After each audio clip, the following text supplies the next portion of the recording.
And so this was the Truth Social post. The original thing he said, a U.S. crypto reserve will elevate this critical industry after years of corrupt attacks by the Biden administration, which is why my executive order on digital assets directed the presidential working group to move forward on a crypto strategic reserve. Keyword here is crypto strategic, not Bitcoin, right? There's a difference. Yeah. That includes, this is the kicker here, XRP, Sol, and ADA, which is Cardano.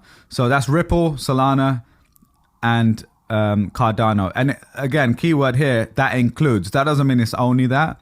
But this was the first thing he posted because, you got to give it this. This post is pretty funny. The government really is the worst allocator of capital. Is the joke? The government is the government really is the worst allocator of capital. Yeah. A few minutes later, Donald Trump probably got a text from Baron Trump or something saying, So, "Hey, by the way, don't Dad, forget Bitcoin." people are freaking out about this." Or and then he said an update. So obviously, Bitcoin and Ethereum, as other valuable cryptocurrencies, will be the heart of the reserve. I also love Bitcoin and Ethereum. So bad. Just not the most. We're just being objective here.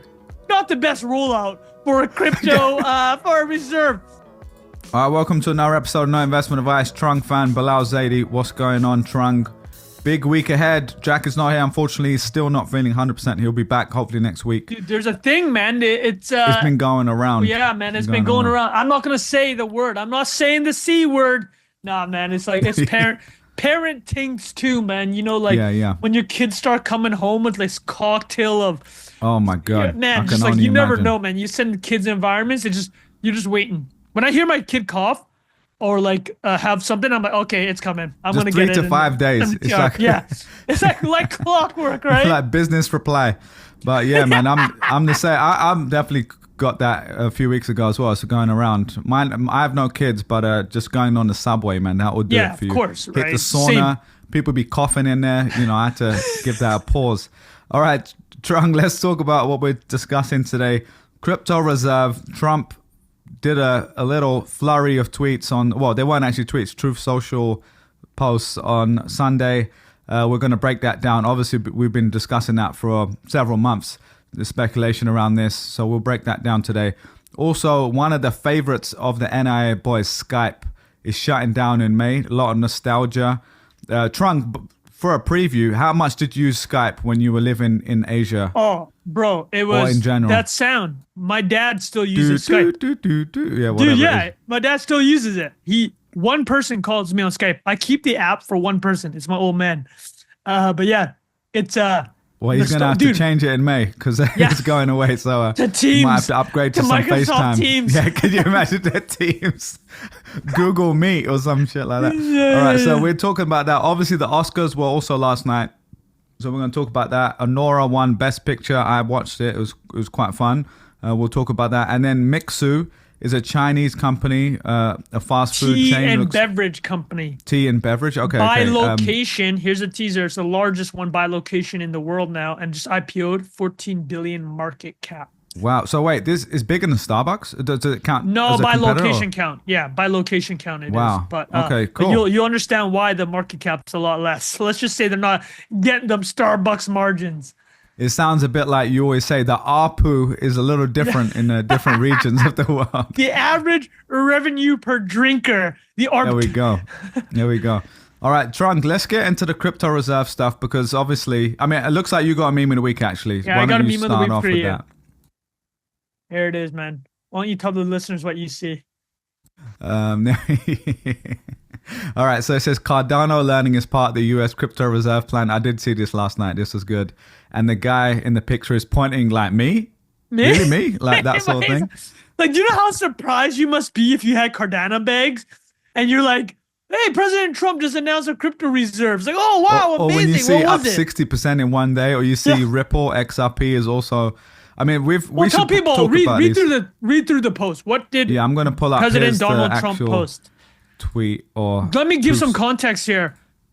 When President Trump was running during the campaign against Kamala Harris, and we've actually talked about this, it was the freest money in the world to pick up.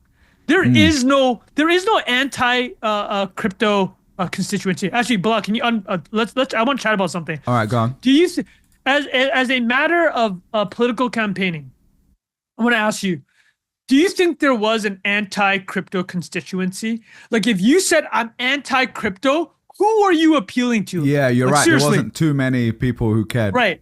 Maybe like Elizabeth Warren and her family or something like that. No, but seriously, right? That's what I mean. Is like, this is why it was like for the Democratic Party, such a, I mean, they talked about it. It was such a gaffe. That's why at the end, remember when they put out that tweet and they got roasted for it, but it's like Kamala Harris is like, we will protect crypto because if we don't, the African American community will be deeply affected. And then you saw these quote reposts and like, they're like, wait, what? What does this have to do with the I do remember that. Yeah. That was quite funny. It was so that was just a tee up, right? And then we had talked about when Trump went to the Nashville Bitcoin conference, the lowest hanging fruit in the world. He's like, I'm gonna protect your Bitcoin. 80 million people in America own some type of crypto. There it is.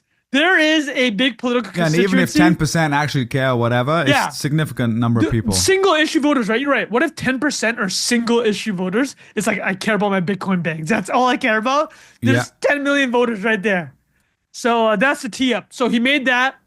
And so this was the Truth Social promise. post. There was the original one. And this is the original thing. He said, a U.S. crypto reserve will elevate this critical industry after years of corrupt attacks by the Biden administration, which is why my executive order on digital assets directed the presidential working group to move forward on a crypto strategic reserve. Keyword here is crypto strategic, not Bitcoin, right? There's a difference. Yeah. That includes, this is the kicker here, XRP, Sol, and ADA, which is Cardano. So that's Ripple, Solana, and Cardano. And again, keyword here, that includes. That doesn't mean it's only that, but that was the original post. But this was the first thing he posted. Because, I mean, you got to give it, this post is pretty funny. The government really is the worst allocator of capital. And then Sam Callahan wrote, the government is the government really is the worst allocator of capital. No, because if you read that, if just Trump, a nutshell, a few minutes later, Donald Trump probably got a text from Barron Trump or something saying, hey, by the way, Dad, people are freaking out about this. Or,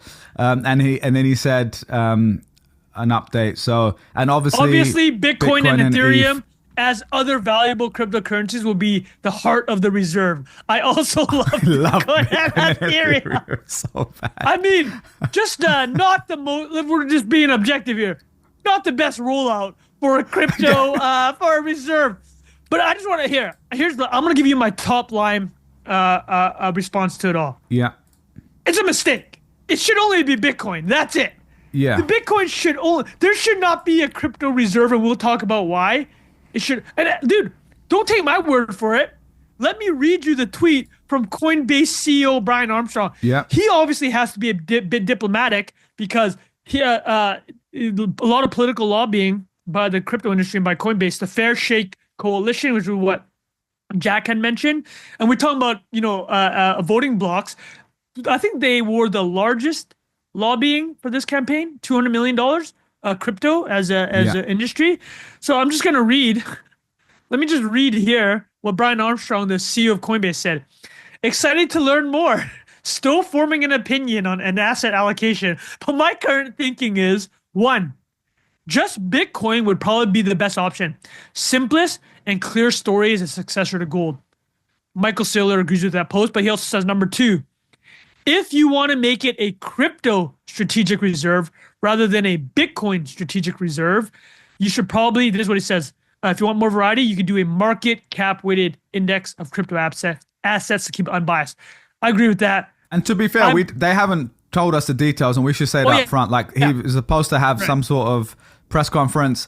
The crypto czar, aka David Sachs, has been kind of, tweeting stuff too, saying, like, basically wait and listen to what we're actually doing before you speculate.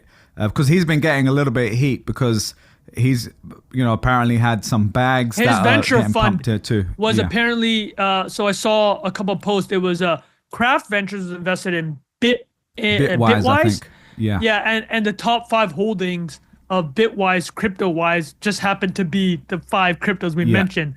And then Sachs later in the evening, when I had to sell all my ETH, sold all his his crypto, he said. His own individual. Even Bitcoin? I think he sold all of it, yeah. Okay, sold everything prior. Yeah, I don't know if he mentioned Bitcoin, which is fine because Bitcoin would be like owning gold, in my opinion. You guys know how I feel, Yeah. NIA listeners. Actually, can you see whether or not he mentioned Bitcoin directly? I don't think he did. Because I think he's holding Here it. we go. I've got it here. So let's just pull this up 1 second. So he said he sold everything. He said, correct. I sold all my cryptocurrency, including Bitcoin, ETH, and Sol. Okay. In fact, I'll just share it. So we've got it for the record here. One second. So this is his actual account. And because he was retweeting, I think Financial Times posted this. And so, I know we're jumping around here, but this is quite an important part, because the kind of punchline here is a lot of people, including a lot of crypto people, definitely Bitcoin maxis, a little upset about how this comes across, because it looks like, there was a guy, someone trading a 50x leverage play a day before, and then sold the position like yesterday or today or whatever. Or after this was announced, and it seems a little fishy again. Just the whole thing seems a little, what a lot of people feel is like smells of corruption or smells of something a little off. Well, and people straight up said is like the one of the most tightest version of his argument was the American taxpayer should not be bailing out venture capitalists. That was like a lot of. I mean, again, I don't know the history much behind. Solana, I do. Is that venture backed heavily? Solana, I think it was. Well, there was the famous clip of David Sachs on the All In Pod where they were kind of laughing at kind of like the bag holders holding the bags. And I will say, Naval, obviously extended friend of the pod, Naval said the US taxpayer should not be exit liquidity for cryptocurrencies that are decentralized in name only. And then Cameron Winklevoss also owns Gemini, which is another coin-based competitor. What do you say? While I'm excited about strategic reserve, I was surprised by the digital assets being contemplated. Basically, the same thing that. Have we heard from Michael Saylor? How does I think he's having. I mean, he was down pretty bad last month, so he might be very, very happy. He might be actually happy about it. Hold on, let me see what Saylor had to say about this. Yeah, pulled up, and then I'll just say also Arthur Hayes. Also, you mentioned him quite a bit on here. This, I think, is actually quite a good point. He said, nothing new here, just words. Let me know when they get congressional approval to borrow money and or revalue the gold price higher. Without that, they have no money to buy Bitcoin and shitcoins. All right, so that's kind of a key point here. This has been discussed before. It's not that new either, right? And also Congress it still has needs to pass, right? Like this isn't. Well, Michael Saylor actually wrote right here. He, our boy Peter Schiff. So for people who don't know, Peter Schiff is a big gold bug. Schiff, huge gold bug. And him and Michael Saylor, they haven't argued much, because Michael Saylor said, I know everything that Peter Schiff is going to say, and he's never going to change his position. But others have, like, a lot of people we know have kind of argued with Peter Schiff. But you actually want to pull up Peter Schiff's tweet, which is hysterical, because he's a full-on gold bug. And I just want to say that Peter replied to Michael Saylor. Michael Saylor wrote yesterday, Bitcoin is the foundation of the crypto economy, and he posted those two Truth Social posts. And then Peter Schiff just said, you are spreading self-serving fake news. This is nothing new. They're only evaluating the potential of creating such a reserve, which would require an act of Congress to establish. So we're still getting ahead of our skis here. And unfortunately, as Bilal mentioned, there's going to be the meeting after our chat. So we're not even going to get into what is, but like this is still quite speculative, as Bilal pointed out. Like act of Congress is still required. But I think it is an interesting thing, because we actually never really did the deep dive on the crypto or Bitcoin reserve. But before we get into that, the merits, there are pros and cons. And before we get into that, Bilal, did you want to touch on the joke tweet that you had found for Peter Schiff, who's a super gold bug? Because I think I shared it in WhatsApp, or maybe Jack did, so I can't even see it right now. But all right, so the TLDR, I think, is that Peter Schiff, super gold bug, has always kind of been anti-Bitcoin. Here we go. Yeah. Go Should ahead. I just read it out? He said, okay, but do we also need? No, go on. Just say it. Were you talking about? He NVIDIA basically and just stuff? saying like, what do we need all these assets for? It's like Bitcoin. I understand is what he said. Bitcoin. It was basically making gold. it like he's defending Bitcoin, which is kind of funny because he's normally very opposed. If you think about it, right? Yeah. So we obviously just shared about 20 different tweets. Let's just put those to the side. What are your overall thoughts on this before we go into the pros let's and get cons us on the same table here, right? This is still so early because Congress has to sign off on this, and the Republican majority in Congress is quite thin, and also there are a lot of other political capital, in terms of political capital, that the Trump administration would rather probably burn their political capital on than necessarily this. But it is an announcement, and more large scale is just the idea of like we went from an administration, and admittedly, the Biden administration was trying to snuff out crypto. Part of it was ideological. I think they just did not like it as an asset or a technology. Part of it was maybe a little bit political in the sense of they didn't like the leanings of libertarian, more Republican coded, and then the part of it was just the traditional banking system. It actually makes sense to be tap dancey around crypto because you can get in a lot of trouble in the banking industry for even small. I mean, you should get in a lot of trouble. They don't get in trouble a lot. They do a lot of money laundering for cartels, as we learned with like HSBC or recently TD Canada or TD, which has an American branch, was slapped quite hard for a kind of money laundering for unsavory characters, if you will. Largest fine ever for a Canadian institution, $3 billion. But I say all that as a tee up with, I agree with Brian Armstrong's first point, and I agree with certainly what Michael Saylor said, and I agree with Peter Schiff. I think it should only be a Bitcoin reserve. I also, just the last tweet I will share, Trunk, because I actually think this is the funniest one. David Sachs posted this 2021. He wrote, the problem with government as a capital allocator is that the money goes to special interests who have the ability to lobby, but not to innovate. And it has come from somewhere, usually innovators who haven't built up influence yet.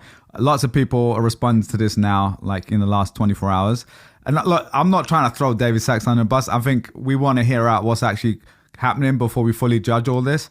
But that is quite a funny tweet in hindsight, right? Like the fact that he's saying special interest, because the main thing here is if you're actually looking at like, even there's a few arguments. One is about Bitcoin being digital gold is a correlate to having something like the actual gold reserve, right? So that you can make a real argument for that. That's something for the future. We want to get front run other nation states, etc. The second kind of idea is, well, actually, we want to show and signal that we're investing in the technology part and the technology innovation. Then, yeah, fair enough. Maybe you can make you can say Ethereum, there's lots of, we're going to be doing stable coins. We're going to be doing all these different things that a lot of them built on Ethereum, even Solana to a certain extent. You can make that argument. When you start throwing in Cardano and Ripple, that's where a lot of people start having a problem. I don't even know what Cardano is, bro. Yeah, Cardano is basically a replica of trying to be smart contract, but it's basically no one uses it. It's not really, it's very centralized. Not much is coming out of it. Like, it's been around for a long time, and the original idea, that kind of the seed that was planted in all of this, I can imagine happening is someone must have said to Trump, we want to have a strategic crypto reserve and we want it to be US based cryptocurrencies.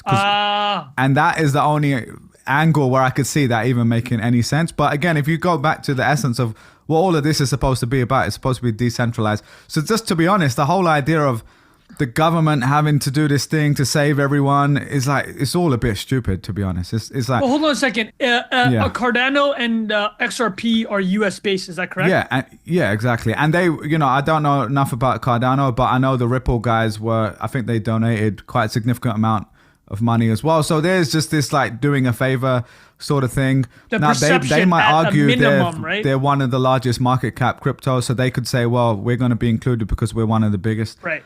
I don't know. So that's where we'll need to see the details of all of this. But yeah, so that's kind of where we're left, is we don't really know the details just yet. And there's a lot of things to criticize. The other thing I'll say, Eric Trump was posting today, basically, this is quite funny as well. He said, I love the genius of announcing a strategic reserve on a Sunday when traditional markets are closed and Wall Street sleeps. For the first time, retail investors win. Traditional finance better catch up or will quickly become extinct. The world no longer runs Monday, Friday, 9 to 5. And like people are reposting that saying like, it sounds like kind of talking about manipulating like market, right? Yeah, exactly. Yeah, and it definitely sounds like a telegram. The whole thing is a little weird, to be honest, man. And I'm kind of getting a bit sick of. It's only been 6 weeks, man, and it's so much. And we haven't even mentioned Trump coin yet. Like this is like. I know. Can you imagine if they put? We didn't Trump even coin talk about the Zelensky meeting, bro. Watch it. I mean, we're not going to talk about that because it's not really that relevant for us. But blah. Hold on. That's a great. I love that summary. That is a very. The U.S. point is actually a great point, right? They made in U.S. There's actually a really funny tweet from the creator of Dogecoin. You know that large account? Oh, go on. What did you say? No, he said he goes, Dogecoin was created in Portland, Oregon. FYI, as in you should put Doge in the strategic asset reserve if you want an American. I mean, base. it's not any sillier than what else is happening to him. And the funny, I don't think he even owns much Dogecoin anymore. No, he's out. He's out. Yeah. Quite funny. Anyway, so yeah, lots of craziness happening, man. Let me talk high level here about the pros and cons of a U.S. crypto reserve. Again, I think it should just be Bitcoin. It's a digital gold story, is the cleanest. But let me set it up a couple things, okay? So if you look at the treasury assets for the Fed right now, let me pull it up here. Fed treasury balance sheet. Gold makes up less than 5% of the U.S. treasury. So that's just something to think about, right? The majority of it is in there's a lot of mortgage-backed securities. No, that's a 2016. Long-term notes, short-term notes, a lot of treasuries. There's actually quite a still up to 2014. Just know that gold is less than 5%. And then you have different types of treasury instruments making up the balance sheet. Obviously, some probably short-term money funds. But yeah, the existence of it right now, gold is not a huge part of it, right? And the whole argument with, should we create a strategic Bitcoin reserve? It lies on a few ideas, right? So the pros, the main one, I mean, Bilal, if I ask you, what is the main purpose? Just to query you. Why would somebody want Bitcoin? I mean, I think it's really to front run other nation states doing it is one part of it, but also I would say it's a hedge against the dollar, but obviously Donald Trump is not going to say that, and I don't think he would want to do that. But that's what a lot of people's argument is, that we're eventually going to have to move away from just this one particular fiat system, and we want to have an allocation in a scarce resource, that is a limited supply resource. I don't think that's what Trump is doing it for. He's just kind of following what other people are sharing with him. So I don't know what am I missing though? What would you say? That was one of you kind of nailed one of the main points, and you brought up a very interesting conundrum, right? Because you have to remember that the U.S. monetary system was based on gold for I think over a century. It all ended in 1971 when Nixon, he broke the convertibility between gold and the dollar, or he changed it. Right, he's like basically unpegged it, and that was famous. I mean, people track back a lot of the charts from the 70s, like what happened to the world in the 1970s. One of it was like the unpegging of the U.S. dollar, the removal of the relationship between the dollar and the gold. But like basically since the early 70s, it's been fiat in the most traditional sense. It's like we're printing money and like we're backing it up with a very large military, forcing people to pay taxes in it. But it also comes with a sense of now that we have a floating kind of exchange rate between gold and the dollar, a lot of printing can happen if we're being quite honest about it. Yeah. So now is like, okay, well, if you go back on the Bitcoin standard, is this a way to rediscipline the dollar, right? It's like now you'll see a lot of countries, take El Salvador, for example, or actually was Argentina dollarized where it pegged it? Well, it tried to peg its currency, the US dollar. At some point, it's about discipline, right? The point of having a hard asset underpinning the monetary system is to enforce discipline on the country, so you just can't print yourself willy-nilly, right? Yeah. And then and that's why I'm saying why I don't think Trump actually wants that. No, or most people in government probably wouldn't want that either. 100%. It's because you're creating not necessarily like a what do you say, a replacement for the dollar, but you are weakening it in a bit if you're given. Because right now the US is the world's currency, and you're essentially signaling we actually think about this other asset as something that you should be worrying about too or thinking about. And so, yeah, to me, it's more about the game theory of if someone else was to do it, which still seems a little unlikely. So let's walk down that path, right? So we talked here on the podcast about, well, obviously El Salvador has done it. They put some Bitcoin on the balance sheet, and we've seen what happens to MicroStrategy. When you're the first mover in the space, although they bought the top a lot, like we've seen the charts, it's the play is clear. You get all the mind share, right? And like we've talked about it here, it's like guaranteed there's going to be a massive Middle Eastern announcement. Yeah, from like Qatar, a sovereign wealth fund. Or from Saudi being like, hey, we just bought like whatever, 50 billion. Rumors are that they've already 10 been billion buying, of Bitcoin. Yeah, and they haven't made the announcement yet, right? Because as soon as you make that announcement, like you said, the game 3 years a run up. So actually, the interesting thing about that is to work through what you just said, Bilal. Imagine America did put 5% of their balance sheet into Bitcoin, or just say they took the existing Bitcoin that had been seized by the government. Yeah, that's a big difference, though. Yeah. Do you know the amount that was? I think it's 5 to 10 billion. I don't know the full number here. I don't know the full number off the top of my head, but it's I know in the billions. And it was mostly like seized, right? Like from Silk Road and all these different things that over the years. So let's say you turn that into what would become the core of this quote unquote Bitcoin strategic reserve. I'm just calling it Bitcoin. Yeah, and because to clarify, remember there was this phrase stockpile being used for a little while, right? Which made people think, oh, their stockpile just means they're keeping hold of the ones they already had. And the big difference is if it's a reserve, that might potentially mean buying new assets over time with, taxpayer money. And that is obviously very different to just keeping something that you already have. So yeah, just wanted to clarify that. Well, yeah, so the reserve changes a lot of things, right? To Bilal's point. A stockpile is like, oh, we already own this, whatever. The reserve, now you have to start thinking through everything Bilal's kind of mentions. Like, what is the purpose of this? So a couple of things that people mention is like, the first one is just diversify the balance sheet a bit.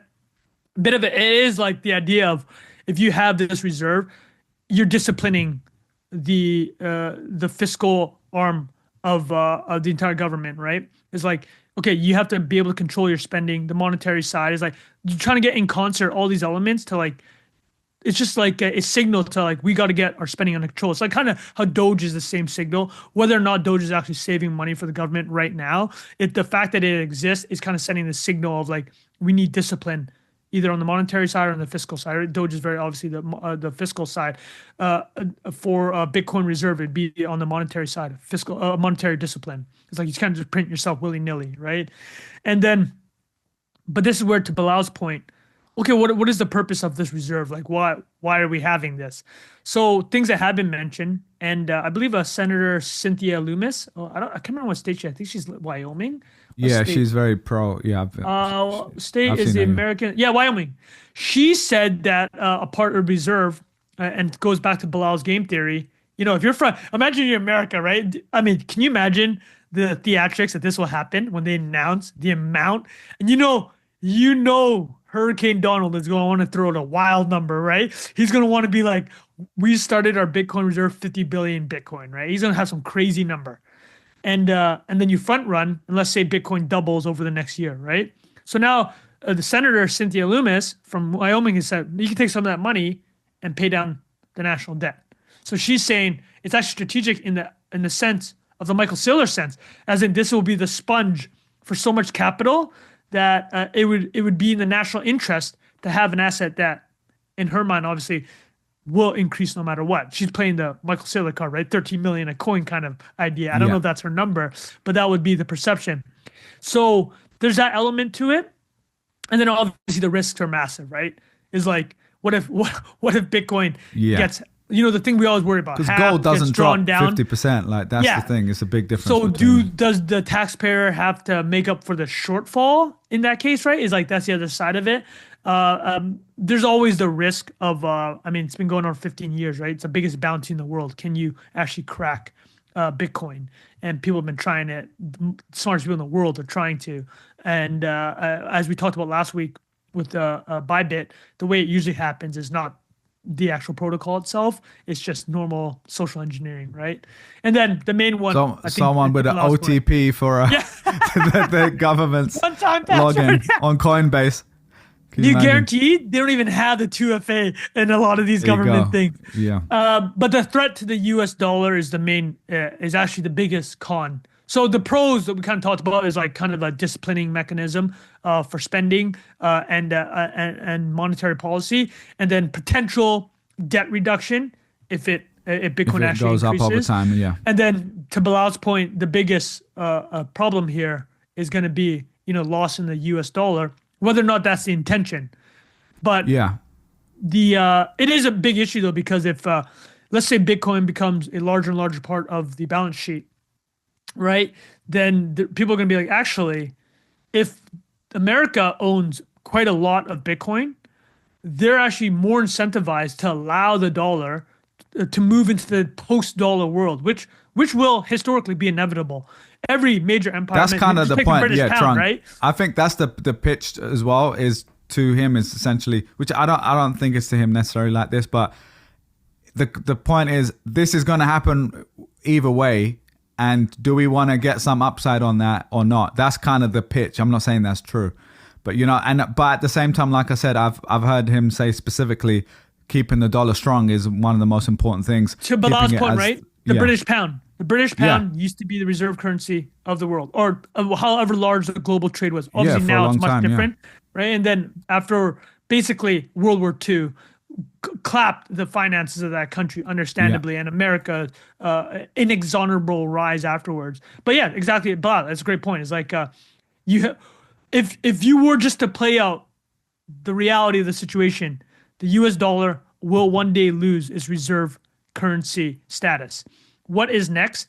So actually, I can tell you right now, it's not going to be China, because China knows this too. To have a reserve currency, you have to have very open capital markets. And China explicitly does not allow investment inside and outside the country. It's capped severely. Whereas the USA is the most liquid market in the world, right, for investments. And it goes both ways, in and out of the country. And the reason China does it it's about control, right? If you for them, it's all about control. And they're more than happy to not have, they're willing to trade off not having a potential reserve currency of the world versus what that entails in terms of the money coming in and out of the country. Because I think the number right now I'm putting this in air quotes, but an American Chinese citizen can only take off $50,000 from the country. That's the full number. But we all know that's a lie. And as we've talked about in the previous episodes about your crazy money laundering networks and how a lot of the Chinese CCP connected money ends up in North American real estate or Australian real estate or London real estate, is because there's a lot of ways to get money out of the country. Actually, I'll tell you one of the most well-known ways is basically you pay somebody for imports, right? So let's say you just get shipped a container. Let's say the goods in the container is like a car and like some furniture. The goods are worth 100,000. You pay 10 million for it, and now that 10 million goes outside the country. So that's a very popular way to get money outside of China. But anyways, TLDR. Pros and cons to a reserve. I think the summary here is if you're going to do it, just do Bitcoin. I feel like that's just the cleanest. Yeah. Yeah, no, definitely. It'd be interesting to see what happens here. My only thing, man, is I'll say that I feel like the way, like since Trump coin, since the inauguration, things haven't felt great to me. For me, like all the stuff that's happening feels really like just like I don't want to say scam straight up, but like if it's got an air of scam. I'm not saying they're scamming necessarily, maybe they are, but it just feels like a lot of insider stuff happening, not really anything to do with the bigger macro level ideas. It's just, it seems like a bit of a free for all. Well, that's what happens when you start throwing these other assets into it, right? That's why Brian Armstrong just like digital gold is the cleanest. And what did Saylor's arguments been the entire time? Bitcoin's commodity. There is no there's not an individual controller of it. The counter argument is like X amount of mining networks control like 40% plus of the mining of the. And the other thing is, Trung, as a government, I'm taking off my hat of being someone who follows this stuff anyway, right? It's just if I'm the president or I'm a country and I'm the world superpower, I want to have as much flexibility and control as I can, right? And so anything that is decentralized, global, like where I don't have that control, that is less attractive. So it's more about if it's happening anyway, I need to kind of play with it. That's a different point of view. But if it's actually me proactively deciding I want to do this thing, that actually diminishes my own power essentially to a certain extent. That's not necessarily something you'd want to do. So I think he's got these promises he made. He's following through with some of them, and he's got David Sachs, Crypto Czar, AI Czar working on it, and his little working group. He's got 50 other things he actually cares about. This is just one of the things he kind of has to work on. So but it's we'll see how it goes from here. For NIA, that's the whole point. Definitely, we've got to cover it. All right, let's move on to Skype shutting down Trung in May. This is a bit of a bummer, though I haven't been using it for a long time myself. I'm just going to pull up friend of the pod Shield, Pit Desi on Twitter. Did you see his summary of this? I thought it was pretty good. Yeah, hit it up. Walk through it. Yeah, let's just go through kind of step by step here. And I'd love to get your experience of it and your background, but we don't have to read it word for word. But he said, end of an era. Skype could have been WhatsApp and Zoom in one, but it was a terrible Obama era Microsoft acquisition for $8.5 billion in 2011, and it never transitioned to mobile. And to be honest, neither did most of Microsoft. Hold on. Let me just, before we read through the rest of that, what's going to happen? Skype is going to get sunsetted in May, right? May, yeah, it's done in May. Yeah, that's it. And so, yeah, the kind of summary is... timeline's interesting. You should read through it. It's a very interesting story. 2003, company was founded in Estonia by the founders of Kazaa. Do you remember Kazaa? LimeWire era? Iris 101. There we go. The peer-to-peer Don't know what you were music. downloading there, Trung, to begin viruses, but I mean that was the era. That was the Soldier Boy spreading his music on Kazaa era or LimeWire, So, yeah. All right, so yeah. Wait, wasn't Soldier Boy naming? Yeah, that's what I'm saying. Yeah. Well, what did he do? He named his in the songs. club or something. Yeah, or it was like he took the most famous songs and renamed it. Yeah, hysterical. That's smart. Man. Smart stuff. So anyway, and if you remember, that was a P2P, it says it here, P2P file sharing service for pirating music. But if you think of what Skype is, there's some overlap there. Interestingly, if you also think about Trung, didn't Daniel Ek, the founder of Spotify, he also did, what did he do before? He did some not rapid share. What was the torrent thing? Did he do a peer-to-peer? Did he do P2P? I didn't know that. Yeah, he was the CEO of uTorrent, which is kind of mad. Wow, I didn't know that. Also peer-to-peer. Yeah, peer-to-peer, and also kind of semi, got in trouble, like so a lot of this sort of stuff. It's just that happens a lot, right? Like people do something semi, I don't want to say illegal, but kind of, a gray area, and then they turn it into something legit like Spotify. Well, Zuck did the same. He did Wirehog, which is peer-to-peer sharing. Again, not illegal, but like it's similar vein, right? Hacking culture is basically what you're getting to. Yeah. All right, so we'll skip ahead here. So that was 2003. Key point was Estonia, right? Because we often talk about European startups and tech companies. This was one of the big wins of European tech. And now today, Estonia is probably the most tech-forward country in Europe, right? It's like it has you can get e-citizenships, you can launch startups like very quickly, and very smart engineers, man. Really, very smart engineers. And let's just say your boy been partying in that old city, and you've been to Estonia, yeah. Where did you go? Tallinn. Oh man, I haven't been. They have there's like we took like a ferry from Helsinki to Tallinn, and apparently it's like we weren't on the one, they went crazy, but apparently then we took a daytime one, me and my boys. You take a nighttime one apparently. Oh, it's like a party. There's some orgy shit going on. Oh, one of those ones. Damn. I didn't see that, bro. But what I did see, I saw a salad bar. I'm wondering if it's I'm wondering if it's a different ship, because I can't imagine. A salad bar is ridiculous. The contrast of a salad bar. Oh my god, I'm stopping myself from making some jokes here. All right, I'll fly through this bar. I see it here. So 2005, 54 million users, 7 million in revenue. Acquired by eBay for 2.6 billion. Crazy, right? So eBay acquired it because they thought... I forgot eBay bought it originally, yeah. How crazy is that? For the communication. They're like, oh yeah, if a buyer and seller, it'll increase trust and you can negotiate, right? But eBay, not a great steward of it, wrote it down by 1.7 billion. So they valued at $1 billion. By 2009, fucking huge company. 400 million users in 2009, bro. Like, hold on a second. That's wild, right? Did Facebook get to 500 million users. I was just going to say, why are you putting up around this era? How many? There was probably only 1 to 1.5 billion internet users. I could be wrong on that, but no, you nailed a great point. Yeah, much smaller. Facebook had 500 million users at this time. Skype had almost as many users as Facebook. It's doing 700 million a year. Yeah, look, I was right. 1.73 internet users in 2009. Dude, a quarter. That's crazy.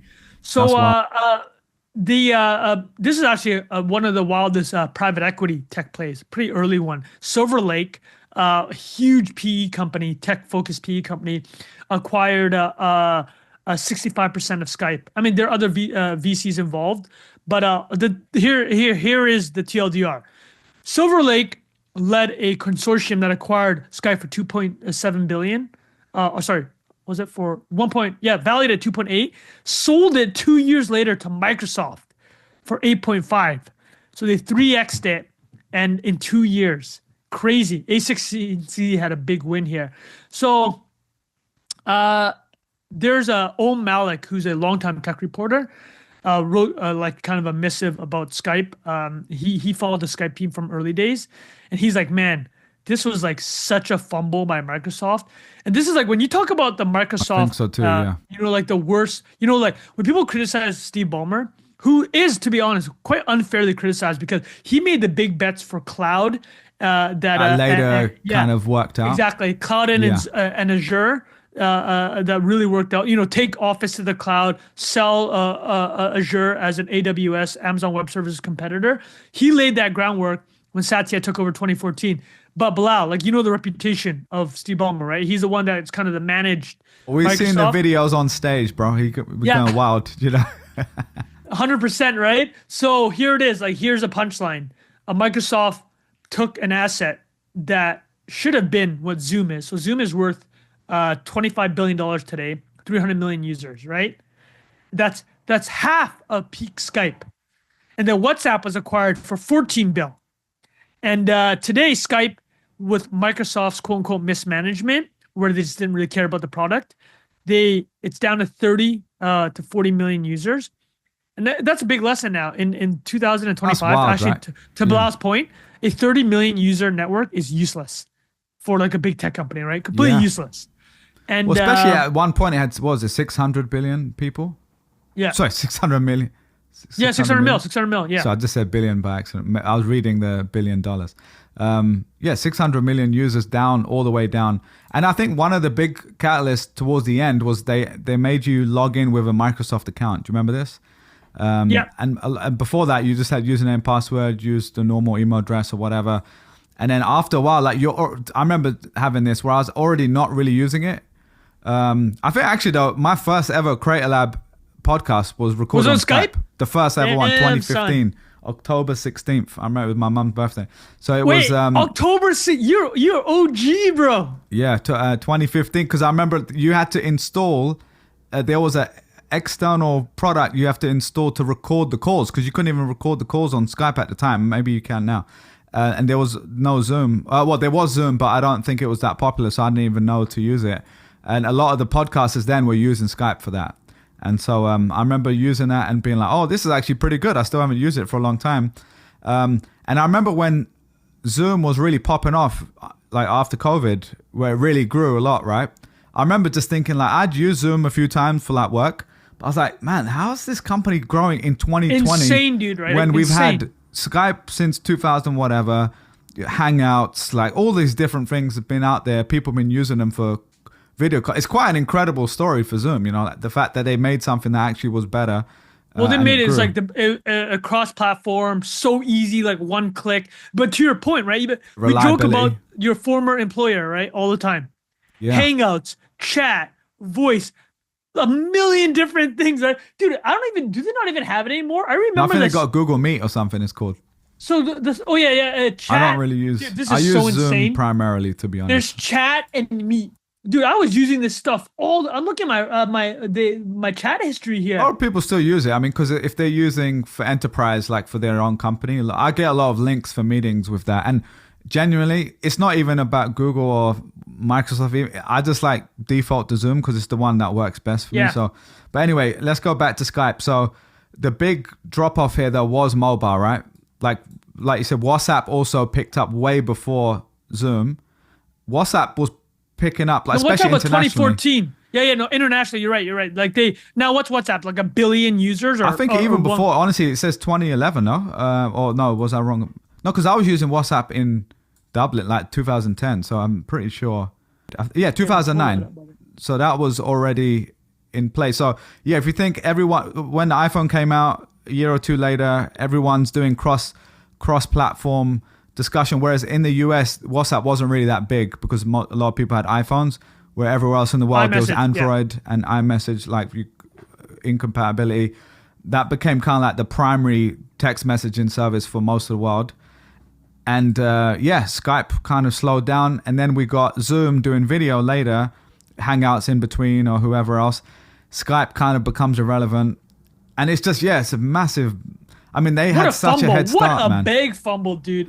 Now that we work through the numbers, it's actually insane. That's true. I mean, Facebook tried to acquire the company. That's what old Malcolm mentioned. Actually, he said Facebook, because they acquired WhatsApp in 2014. I want to say Facebook, WhatsApp.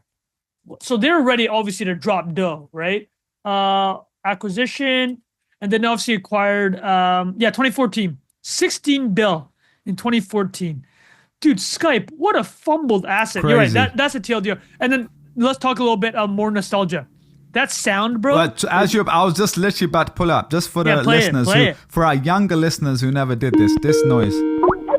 Oh my God, dude. There we go. That, honestly, I heard it this morning when I was preparing for this, and I was like, man, it gave me a weird feeling. Because I feel like the last time I used it was like, I don't think I really wanted to be on those calls. Like I told you, my old man is still the only person that calls me on it, and I'll tell you what that sound signifies to me. I think for a lot of people, it's like calling your grandparents or calling your relatives, right? It's like, people have to remember, okay, why was Skype actually amazing? So Sky stands for Sky Peer-to-Peer. That's what it's short for, Skype, right? It was amazing because do you remember how much a pain in the dick long distance calling was? Oh, I forgot about that. That was the entire point, bro. That was, because now we're so used to calling on FaceTime, calling on WhatsApp. They didn't have that. Bro, do you remember how expensive it was? Dude, do you know how expensive it was to call international calls in Vietnam? Yeah. You know how did you guys used to get the cards? You'd go, because we would go, my dad would go to the Pakistani store, get the little Leica mobile or whatever it was. In fact, actually, one of my original Google clients was Labara, which was this card. So I remember running ads for them and seeing crazy numbers that they would do. And insane, it was right? Like such a massive thing, because you would go to the store, pay £10 or whatever, and then come home and speak for hours. Whereas if you called from your landline, that would go over 10 minutes. It would be like £1 an hour or something. It makes a big difference, man. Bro, you're calling? No, it makes a massive difference, man. And it forced all these long distance companies to make it change. Bring the prices down, it's like how Uber, whatever Uber, its way to market, they ran around a lot of regulations, but it's so clear that the Uber world, where you could call a car on demand, is better than the previous world, right? The same with Skype, right? Skype, that's actually the point, right? We kind of buried the lead right. here. I forgot about the actual, because you could call a landline with a phone number. You could call like a mobile phone number as well, not just internet to internet. It was like you could call the traditional world, which, because I remember you top up like a small amount. Yeah, a big, it was big deal. Like it was several cents to $1 a minute internationally. So, dude, you want to do a 30-minute call with your homies in Pakistan or Vietnam? It's 30 bones. It's insane. That's a lot. It's crazy just to think how far we've come with calls, man. Like, just one quick anecdote. When my dad moved to, I'm sure your parents have exactly the same, right? Is like moving from Vietnam or Pakistan. His mum was in a village where they didn't have a phone, so she used to have to go like an hour to a cafe. Yeah, you had to walk to a local place and then like schedule it. Be like, be there at this time. I'm gonna call you. Man, that's crazy. Like I call my parents almost every day. Like I go out for, and the fact it's so easy. It's crazy, man. Just how much closer we become. No, this is such a great aside from the business story, like the fumble. This is actually such a great. It is a great technology story. Like, you nailed it, dude. It is a very It's like, wow, this is how technology, deflationary, change like your actually life. changing people's lives, literally, how important this company was. All right, man, that was great. Really enjoyed that. Anything else on that before we move on to the Oscars? Well, I'll tell you something interesting, and I'd like your thoughts on this. Why do you think it was that the 1990s was the heyday for sound logos in tech? So I'll give you an example. You remember what did you say, sound logos? Audio logos, like the sound that you just played for Skype. Oh, yeah, Very distinctive. Okay, I'm gonna throw some out. I'm gonna say these words. They're gonna, the listeners. I'm gonna say what these are, and I guarantee you, you'll hear it in your head. The Intel Inside sound. Do you remember that? Yeah. Din, right? Yeah. Windows 95 startup sound. Yeah. I can't even do it. I can't even do it, but I know. But you know what it is. Here's one. Apple MacBook power up chime. There we go. I want you to think about that. That was key. Right, and one more. ICQ. PlayStation as well, actually. Yeah, PlayStation. ICQ. That was good. You got. I didn't use ICQ, but I know that was big. I used that MSN Messenger, but yeah. Okay, so let me pause that. I want to ask you, why do you think it was that the 90s created like this heyday of these audio logos? I actually don't know the answer. I'm curious what you think. Oh yeah, no, it's a good question. I mean, trying to think. I mean, I guess we do have them still happening now. I'm thinking of like Netflix. That. I guess they've always had them like in movies, TV shows, stuff like that. But I guess maybe there was just a lot more of these consumer things being launched. I don't know. It's a really good. Do you know the answer? No, you kind of nailed. You kind of hit on one part. That was my intuition. The commercialization of PCs really was a 90s phenomenon. Oh, that's right? a good point. Yeah, it went from like big mainframes only companies to personal and then Windows computer 95 on your desktop. Kind of became the legendary launch, right? Where very point. consumer focused. The other maybe thing there was just a lot more consumer products being launched in that were like technology consumer products. Maybe. Yeah. Is that why? No, I don't know for sure, but I think your guess is good. I'd also say that probably now, like if you're Zoom, do you actually want to make an audio logo? I think it would probably annoy people more. Oh, you're right. Yeah, people's attention. You're just trying to get straight into it now. Because the phone now, the iPhone is kind of, actually now they talk about, the iPhone's kind of monopolized the noise, right? It's the buzzing. It's the text messages. It's the alarm. Like if you wanted to add another sound to that, it'd probably be hella annoying. I'm guessing that's why. I'm thinking going forward though, are they going to be maybe the AI agent or the big AI app that we all use, whether that's ChatGPT, Gemini, like whatever it is. I don't know. Maybe they just move beyond that because that split second delay cuts into the experience, you know? And we've moved on. I'll give you an example. We didn't talk about Grok 3 yet, but actually Grok 3 is not the fastest, but its chat's quite good. And you're right. A big part of it is if there's a delay now, it's so like human chatter, like you and I, even when we have a 0.5 second delay on our Zoom because my internet's from Canada and it's trash, it's like, we just like, for the listeners inside baseball, we have to like reset ourselves. It's like, like we tell Rafa, our producers, like yo, Rafa, today's been perfect, but you're right. Like even doing like the latency between, like if your internet's good, Jack's is good, so it works on here. But if we were using, like, I don't want to say any names because I don't want to like shit on their product, but like some of these desktop or like Chrome in the browser based things, sometimes there's a little delay.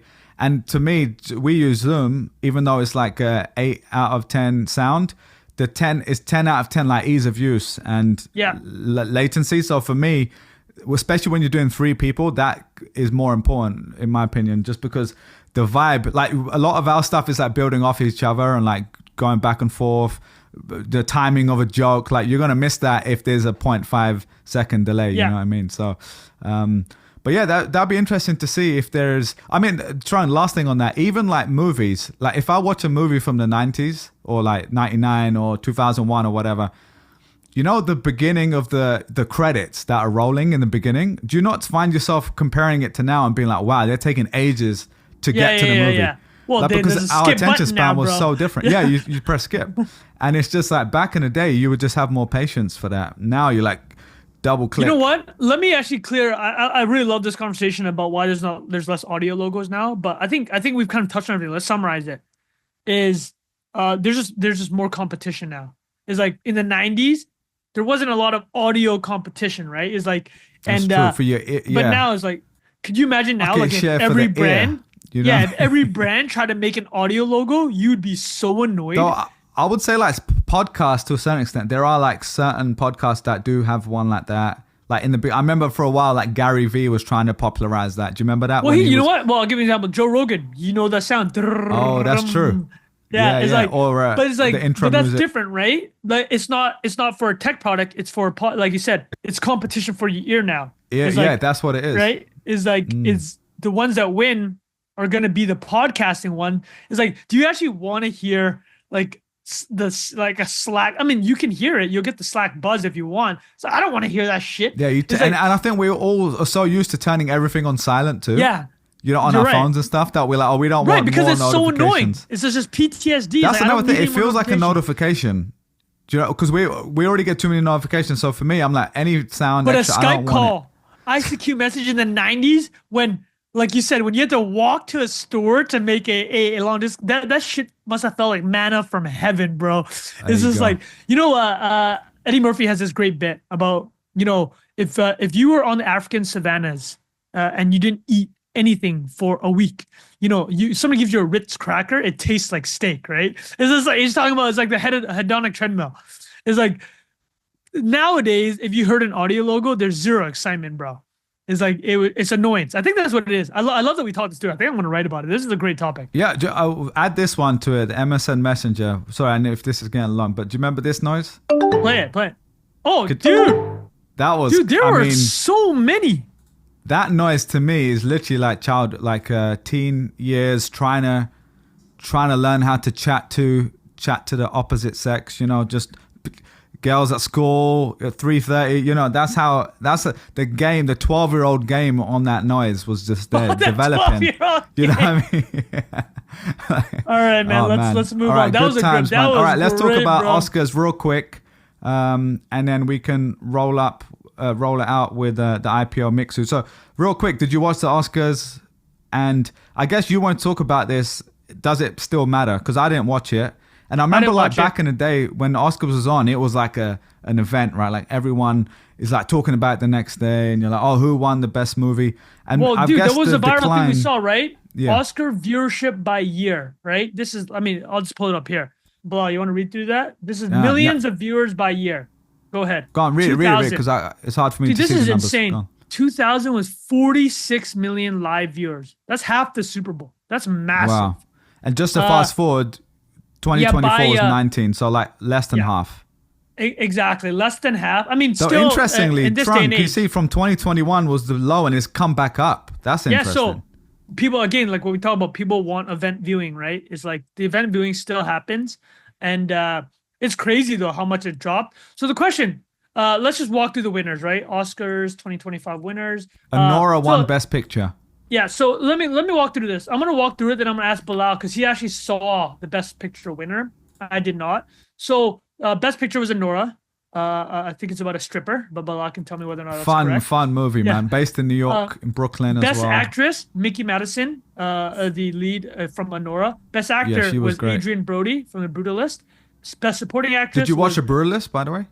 I haven't. It's 4 hours. I need to watch that and Anora. I will watch 4 hours is wild, man. That's longer than a Bollywood film. Dude, how about Kieran Culkin winning Best Supporting Actor for A Real Pain? I love that. Roman Roy. Good for him. I've got that on my list to watch this weekend. Like it's on streaming, so if it's like HBO or whatever now. What is it about? Let me see. Okay, but it's with the guy from Silicon Valley, right? What's the other guy's name? Oh yeah. And they go to Germany or something, and they're doing. It's like a buddy type comedy. Like I want to watch this. This movie looks. It looks good. It looks kind of fun. All right, Bilal, hit us. Tell us what Anora is about. Your review. So I'm happy it won. I won't say it was like the best movie I've ever seen, but it was different and unique. I think the budget was super low, no? Like, have you got a budget up there? The budget how much for Anora, hold on, I think it's very low. Anora budget, no, I mean, dude, that's 6 million. So let me see. So keep talking through. 6 is small, 6 million. No? Very small. These type of movies don't get made anymore, man. It's pretty cool. Made but yeah, 40 it says worldwide. Here, it'll probably make another, it'll probably have a longer run. It'll end up making 50, 60, 10x on the budget, which is quite impressive. Yeah, good for that. I mean, so the summary on IMDb is a young escort from Brooklyn meets and impulsively marries the son of a Russian oligarch. And so it sounds a little, could be seedy or whatever, but it's not. Like the vibe is fun. Like it's funny. And just like it's. I didn't think I personally thought the storyline was a little. I don't want to say weak, but like it got a little dragged out for me personally. But it was still fun. I actually watched it in the movie theater, and I haven't gone to movie theater for ages, so it was good. A lot of friends had told me to watch it, and so I would give it like a solid like 7.5 out of 10. Like I liked it. What was what kind of the main highlight? It's so you said the word fun a few times, so it is a fun movie. Yeah, it's fun and it's kind of funny, and I kind of like. It's not a comedy fully, but it's like a bit of I guess a thriller, like what's gonna happen. And the whole, I don't want to spoil it, but they're trying to, basically the oligarch guy is a young guy and she's, with him. They meet because she's an escort or whatever, but then they kind of have a relationship. And so that's kind of the storyline. And then his parents are like not happy about it. Right. And so there's this whole story about, are they going to come get him? They're sending people to get him and he's like they're running away from them. So that's the general storyline. I think it could have been a little shorter, but it was cool. It was like, funny. Like I just like the characters. Like there's the stripper characters. Is she funny? She's funny. I thought she does a good job. Okay. And it's just like a lot of like when you look at the elements of humor. This is unnecessarily geeking out about humor, but there's there's like punchlines. There's there's different types of humor, right? It's like setup humor. There's exactly. Ironic humor. There's like repetitive humor or just the personality. Yeah, like callbacks. But this one, there's a lot of like physical movement humor. Like I don't know what the phrase is, but like in Germany, for example, I've read about this. Like they really like that sort of humor. Like think of a clown doing something silly on stage. Like for a kid, they're going to really find it funny. Mr. Bean is Bean, physical. Exactly. Yeah, and so there's a lot of stuff like where they're trying to hold her down and then she accidentally kicks the guy and it's like kind of funny, because of the characters and stuff like that. And not the contrast. Funny. Not abuse is not funny. But the character, it's not abuse. No, she's hitting them, so it's all good. Okay, that's funny. Hilarious. Yeah, that's funny. Not the other way around, but it's pretty fun, and the characters are kind of funny and cool. So I'd recommend it. I thought it was cool. It's not. I don't know what else was better last year because I didn't really watch too many films. But yeah, what you wanted to talk more about. The actual, basically, does the Oscars still matter? We don't have to talk about it too much. We're gonna kind of fly through it. But the TLDR is I listened to for listeners intermediate. Listen to the Town podcast. It's the what podcast? It's Matt Bellany, The Town. It's on the Ringer podcast network. But the TR, it's about Matt Bellany is he used to run the Hollywood editor for Hollywood Reporter, agent, lawyer, previous life. Really tapped in. He had an agent for WME. I think 4 days ago, right before the Oscars. They asked him, a big high-flying agent is like, the viewership for Oscars is down, but does Oscars still matter? And the point the guy's making, it matters a lot for the talent, right? Like, I think the number he said is like, if you're negotiating for a movie, for example, and like within that negotiation, you win an Oscar, like basically Sean Baker, the director of Honora, who won Best Director, Best Film, I think he also won Best Screenplay. If he's in a negotiation right now, 2x, the price of the brick gone up. That meme of Marlowe in The Wire? So he's like, and then he gave a bunch of examples. He's like, when Curzon won for Gravity, he got a big budget for the next film he made, which also won Best Director. Do you guys remember? Do you remember Roma, the Netflix movie? Oh yeah, beautiful. The one in Mexico City, right? Yeah, exactly. And then what was the movie about a fish out of water? The fish having sex. That's the joke people had. Oscars. Do you remember what that was? Shape of Water. A documentary. Shape of Water. Yeah, that was actually pretty good, no? Yeah, The Shape of Water. If I remember. That was actually pretty interesting. And then, I think. Obviously Guillermo del Toro. Oh no, sorry, no, I'm thinking of something else. I'm thinking of the one where it's the documentary where the guy's going and becomes friends with the dolphin or whatever, whale or whatever it was. Do you remember that one? That was sick. No, I do remember that one. But this one's obviously different. Is The Shape of Water. Guillermo del Toro, who's famous for doing Blade 2 and Pan's Labyrinth and Hellboy. He got basically a blank check to make Pinocchio, which maybe wasn't the best move because I haven't seen that movie. I heard it's not great. But he also gets to make Frankenstein. A lot of it is based on the fact that he got some success from that film. So yeah, the point is like Oscars doesn't matter a lot to just the casual fan anymore because there's so much competition. But within the industry, it's still obviously the gold standard. Yeah, and also Trung, I would also say like if you take into account TV viewership is down generally across the board anyway, but also account for the opposite, which is more people consume this information on Instagram, TikTok, etc., and YouTube. It would be interesting to see, like, what does the splash moment of it still, maybe it's nowhere near the height, but it's way more than the 20 million people or whatever watched it live, or 10 million people. So I think that is another angle that it does actually, I'm seeing it in my Instagram feed, for example. And like for example, there's certain YouTube people that I follow who, like, for example, the chicken shop date girl, Amelia. Yeah. Right? British. She's there. She's great. And she's doing red carpet interviews with the stars. And that's kind of interesting because I'm getting exposure to it from like the new media angle. And I'm sure many other people are as well, where I'm not watching the full thing because I don't really care. But because I like her, I'm like, I kind of watch her interview someone because she's kind of funny and quirky. So yeah, that's kind of cool. And I probably would look at the list and say, I haven't watched that one. She's like the hot ones for UK, right? Like basically, yeah, kind of. And she actually did a pod with him, an episode with him as well. Yeah, they did like. Was it good? I gotta watch that. It was alright. It was decent. I do want to check out that movie, the one with Jesse Eisenberg and. Yeah, I'm gonna watch that. Roman Roy. Actually, the other movie that I did like. Did you watch the Bob Dylan one? I could put unknown. I mean, I'm back. I'm gonna watch, dude. I'm falling back. I watched that. I thought it was quite good. I enjoyed it. I thought he did a great job on the what's the guy's name? Chalamet, right? Not Chalamet. Timothy Chalamet, and he was good, man. I thought I don't know if it was because it was a complete unknown. I watched his podcast interview with Theo Von. Did you watch that episode or hear it? Timothy Chalamet. Oh, Chalamet, yeah, it was fantastic, dude. He was good, and Chalamet is a quirky, chilled. Yeah, he was. Chilled. I was like, this guy's got some banter, and he's. So he's like, man, I really liked your garbage truck episode with I think Larry the garbage guy. I was like, this is that amazing. was amazing. I was like, he's actually legit. Like, and he's a smart guy. I think didn't he study at like Harvard or Columbia or something? Columbia. Yeah. Dude, he had a pretty viral moment the other week. You probably saw it where he's like, I want to be great. He's like, I'm here. We should talk about that. I think that's interesting. It's amazing. There's like, there are pockets.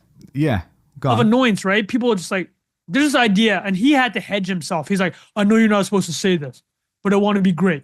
He's like, he called up Michael Phelps, called up Michael Jordan, called up Marlon Brando, the actor. I thought he did it in a nice, chill way. Like, I feel like the criticism was a little overdone by people. I think it's insane. Like, say that in your head. He should be great. Yeah, he should be great, man. He wants to be great. He worked his ass off for this film. He's a pretty humble guy, it seems like. If it would be different if like Kanye's coming up and he's like, I'm the next Steve Jobs. I'm gonna be great, or he's done 20 years ago. Like that's a little bit different. All Timothy Chalamet is saying is that he wants to work on his craft, and like that's he's motivated. Well, the thing is this: like, if you actually looked at the history of his career, like you mentioned, he wasn't Harvard's Columbia, but he decided he wanted to be an actor. I mean, a lot of people decide at early age, but he saw Heath Ledger in The Dark Knight, and it's like, wow, I like very inspired.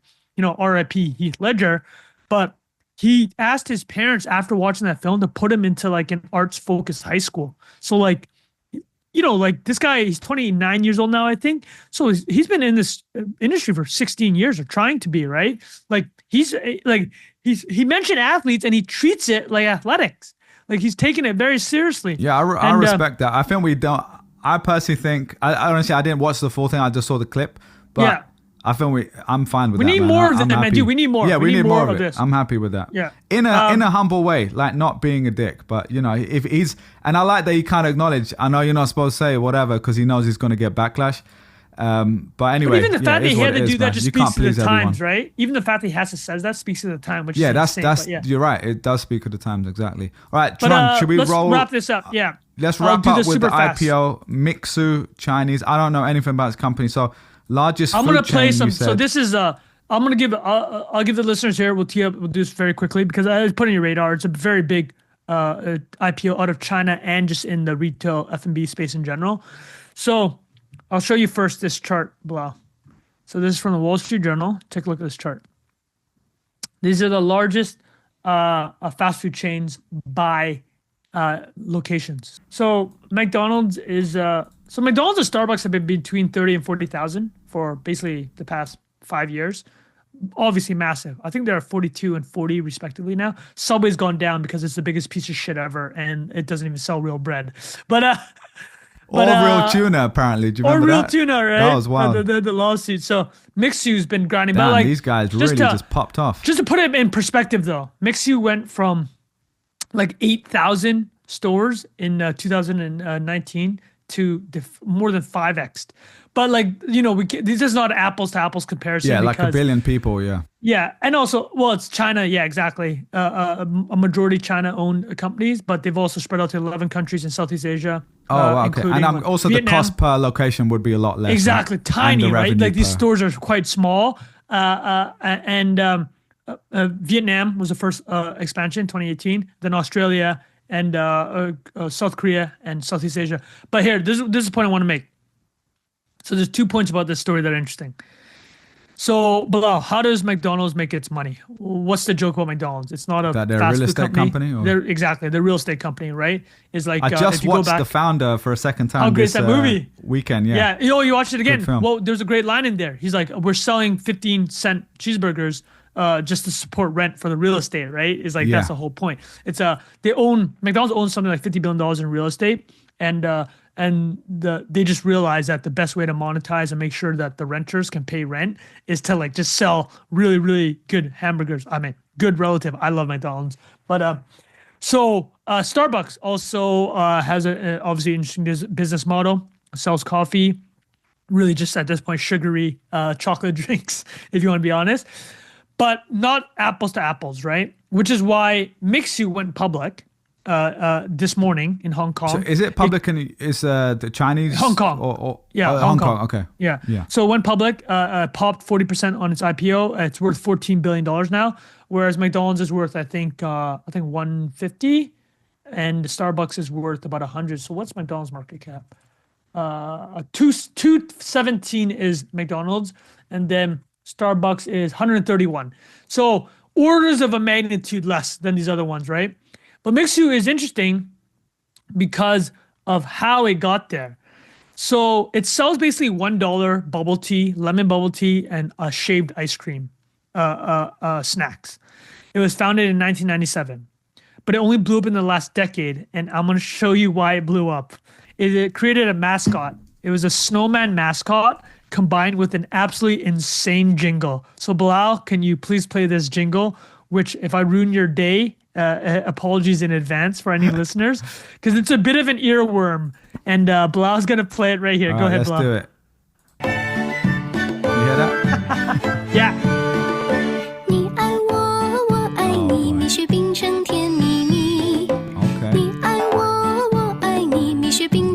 Okay. Look at Trung dancing. I can see you doing this. Okay. We get the vibe. Wait, they do it in English. Leave it. Hold on. Here's the English version. Oh wow. It's gonna the English version goes hard, bro. I love you, you love me, Misha ice cream and tea.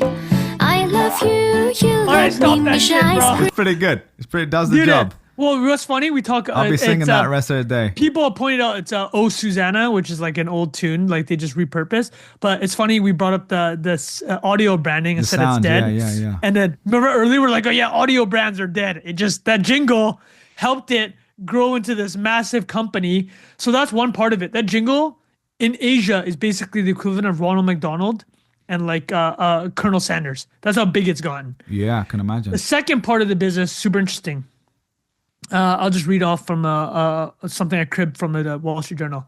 Mixue runs a franchise business model, but its revenue mix is quite different than most similar well-known F&B chains. In 2024, over 90% of its $3 billion plus in sales was from selling ingredients, milk, coffee, syrup, and equipment to franchisees. It is this model, so it sources ingredients. It has such volume, it gets fat discounts, and it has supply chains and logistics to ship it to its franchisees around the region. It was the largest buyer of lemons in China last year. That's 100,000 plus tons of lemons. So there you go. So they're using real lemons in their stuff. They're doing numbers, bro. But yeah, there we go. In The Founder where they switch from ice cream in the milkshakes to the powder. Do you remember that? And then they eventually go back. You got to go back. That is a big difference, man. It makes a big difference to the taste. Unreal, eh? Fresh lemons. All right, so that's cool. Mixue. And one question I had is going public on the Hong Kong Stock Exchange, you said? Yep. Because there has been a bit of a trend in recent years where a lot of Chinese companies were going public here, right? In the US stock exchange. Yeah, but There were quite a obviously few. the trade war issues. Alibaba had one of the largest public offerings Yeah, ever. that's in what the I New was York the Stock one I was Exchange. thinking of. Yeah. But dude, great. We'll have that was a great chat, bro. Yeah, really good. All right, everyone. Hope you enjoyed that, and yeah, enjoy the rest of your week, and we will see you guys next one. Peace. Bye bye.